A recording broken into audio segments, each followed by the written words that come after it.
Hello guys, welcome to the part 4 of videos. तो हमने last videos में term sheets को डिस्कस किया था। हमने 3 पार्ट में कैसे टर्म शीट काम करती है ना, अपार्ट फ्रॉम दैट किस हिसाब से आप चीज़ों को कर सकते हैं जिससे आप टर्म शीट को और बेटर बना सकें। तो अभी तक इस पे 3 पार्ट्स आ चुके हैं जो हम पूरे देख चुके हैं। आप शुरू से देखने के लिए बेसिकली तीनों पार्ट्स को देख सकते हो, चैनल पर अवेलेबल है ताकि आपको एक अंडरस्टैंडिंग मिल जाए। तो इसमें हम देखते हैं कि क्या क्या आपकी इंटेलेक्चुअल प्रॉपर्टी राइट्स होते हैं और किस हिसाब से टर्म शीट यहाँ पे काम करती है। तो देखो, इंटेलेक्चुअल प्रॉपर्टी राइट सीधी बात है, आपके आईपीआर होते हैं चीज़ों के ऊपर जो आपको बेनिफिशियली होते हैं चीज़ों को करने के लिए। और उसी हिसाब से आप ये देखते हो कि किस हिसाब से आप बेसिकली यहाँ पे फ़ायदा कर सकते हो किसी भी चीज़ को। लेट्स से मैंने ये देखा कि बॉस मेरी टर्म शीट है और ये ठीक है, और मैंने यहाँ पे राइट्स दे दिए आपको इंटेलेक्चुअल में कि इस चीज़ को आप सही कर सकते हो या अपार्ट फ्रॉम दैट इस चीज़ को आप बेटर कर सकते हो चीज़ों को करने के लिए। तो आप कैसे देखोगे? तो इंटेलेक्चुअल प्रॉपर्टी राइट यहाँ पे ये बेनिफिट करते हैं आपको कि इसके बेसिस पे आप लिस्ट ऑफ प्रॉपर्टीज़ बना सकते हो। लेट्स से आपका लोगो हो गया, बाकी चीज़ें हो गई कि इनको तो आप हटा ही नहीं सकते। एंड लेट्स से कल कोई हटती भी हैं तो देखी जाएंगी कि ये सही है या नहीं। अगर ये इंटेलेक्चुअल प्रॉपर्टी राइट किसी भी तरह डिफर करते हैं तो उस केस में आप कोर्ट का दरवाज़ा खटखटा सकते हो इन चीज़ों को करने के लिए। और ये best of all the time possible होती हैं, बेस्ट चीज़ें देखने के लिए। अब इंटेलेक्चुअल प्रॉपर्टी राइट की हम बातें करते हैं। लेट्स से आप देखते हैं यहाँ पे आपने लेट्स से सेलेक्ट किया सीधा साधा एक चीज़, टर्म शीट है, प्री एम्प्टिव राइट्स हैं आपके एडिशनल इन्वेस्टमेंट्स के लिए और एंटी डाइल्यूट प्रोविजंस के लिए।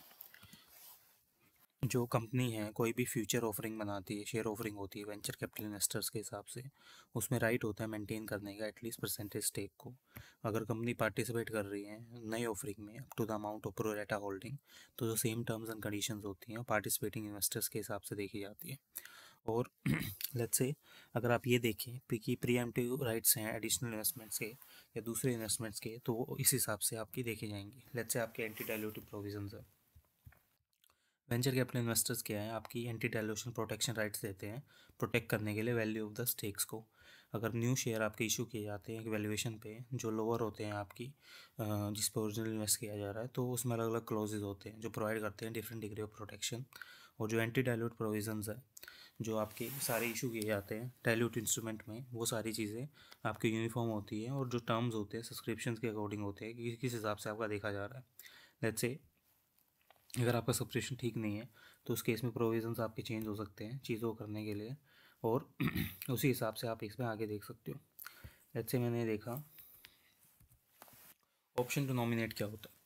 जो अगर कोई इवेंट है जिसमें आपका शेयर इशू किया जा रहा है और इन्वेस्टर्स है प्रपोर्शन में बेसिकली शेयर्स नहीं ले सकता खुद से या किसी भी अपने दूसरे एफिलेट्स के थ्रू, तो वो एंटाइटल होता है प्रो रेटा बेसिस पे अफेक्टेड करने के लिए पार्टी को। और जो एंटाइटल होते हैं अपने ऑप्शंस पे नॉमिनेट करने के लिए एक थर्ड पार्टी को। जो थर्ड पार्टी एग्जीक्यूट करती है डीड ऑफ एडेरेंस जो आपकी कंबाइन करता है collective rights of the investors को, और जो थर्ड पार्टी है वो एक्सीड नहीं करती राइट ऑफ द इन्वेस्टर्स को जो यहाँ पे काम कर रहे हैं। जैसे आपकी टर्म शीट्स है लिस्टिंग और इनिशियल पब्लिक ऑफर। जो वेंचर कैपिटल इन्वेस्टर्स हैं एक तरीका देखते हैं जो इन्वेस्टमेंट का कंपनी जिसको लीड कर रही है और उसमें एग्जिट कैसे किया जा सकता है। और जो फॉर्म बेसिकली आपकी होती है डिस्पोजल के थ्रू होते हैं शेयर्स के, और जो आईपीओ है पार्टिसिपेट करके सेल्स में वो चीज़ देखा जाता है। समटाइम ये थ्रेशोल्ड होल्डिंग होती है लिक्विडिटी इवेंट्स के लिए और कन्वर्जन होता है आपका क्वालिफाइड एग्जिट्स के लिए।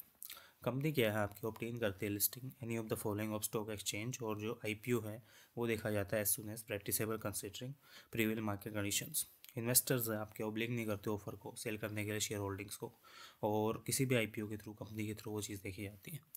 इन्वेस्टर्स आपके डिस्क्रिप्शन पे राइट टू ऑफर करते हैं सेल करने के लिए सारी शेयर होल्डिंग्स को कंपनीज़ में आप आईपीओ के थ्रू, और कंपनी बियर करती है सारी कॉस्टों को जो आईपीओ के थ्रू यहाँ दी जा रही है, या कोई डिसइन्वेस्टमेंट ऑफ शेयर्स है इन्वेस्टर्स का जो किसी आईपीओ के थ्रू आपका होता है। प्रमोटर्स है सबमिट करते हैं आपके नंबर ऑफ शेयर्स को लॉक इन के लिए या नेसेसरी फॉर लिस्टिंग के लिए जो आपके लिस्टिंग गाइडलाइंस में होते हैं और एक्सटेंड पॉसिबल इन लॉज होते हैं।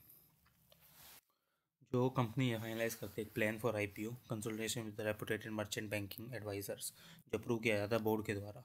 वो जो इन्वेस्टर्स हैं उसका राइट होता है और कोई ऑब्लिगेशन नहीं होती इन्वेस्ट करने के लिए additional sum of money by subscribing to the fresh equity of the shares.